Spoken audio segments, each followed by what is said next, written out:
I think the interesting part of that argument or that paradigm is you would think that the insurance company would know what a general full scope would be. So, like ice and water in that area is required or whatever it may be.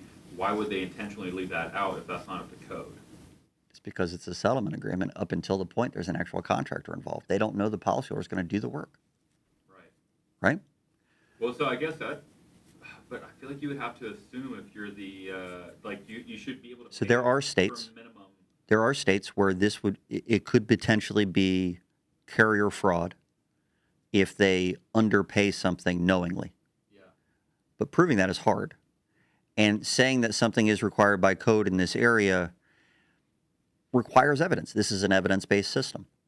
If they don't approve something, they could easily claim that their adjuster didn't know that it was required in that area, even if the carrier as a whole would.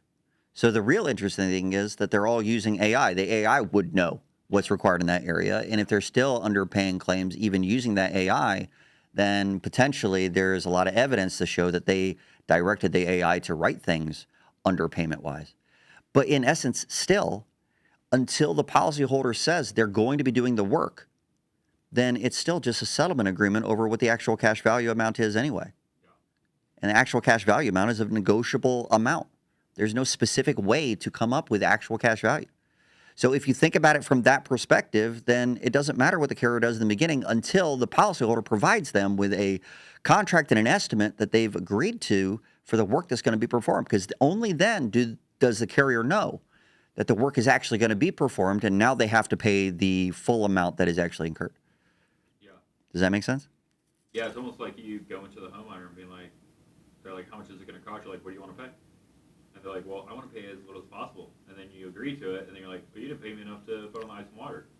It's kind of like the same thing, but from the insurance. And then they can supplement for those additional items, and they can supplement for more if they actually hire somebody to do the work. But up until the carrier is made aware that they are going to be going for the RCV amount, they don't know that the work is going to be performed. That's the funny thing. You wouldn't, in a retail job, you wouldn't go to the homeowner and be like, how much do you want to pay for this?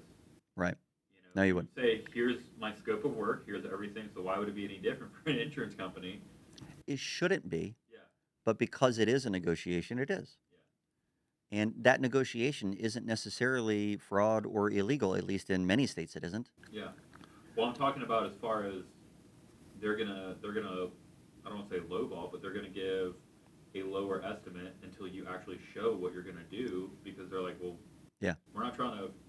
And the thing is, their lowball estimates, there are contractors that do the work for that crap. Yeah. They don't survive, Yeah. but they'll do it.